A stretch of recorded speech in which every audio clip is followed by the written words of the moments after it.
ঝামেলা আছে। প্রশাসনের নির্দেশ, আপনারা সবাই সাইডে যান, রাস্তা ছাড়িয়ে দেন, মানুষ সবাই চলে যান, সবাই চলে যান। থামতে হবে, সময় নাই, থামতে হবে প্লিজ।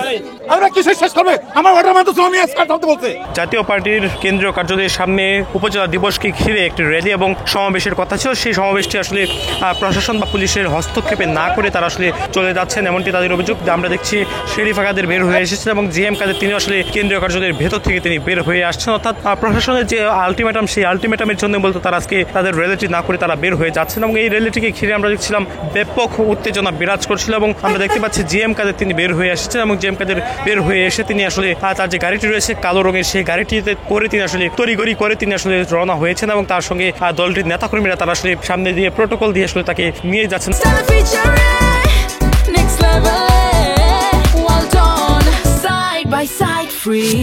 সরকারের কোনো নির্বাচনের কোনো ইচ্ছা নাই, সরকারের অগণতান্ত্রিক ভাবে আসছে, অগণতান্ত্রিক ভাবে থাকতে যাবে, ঠিক আছে। আমাদের এই সরকার র্যালি করতে দিচ্ছে না, আমাদের টোটালি সরকারের উপর থেকে অনুমতি দিচ্ছে, আমাদের র্যালি সম্ভব না, এই জন্য আমাদের নেতাকর্মী র্যালি করতেছে না। দেখেন না, সব পুলিশ বাহিনী পাঠা দিচ্ছে।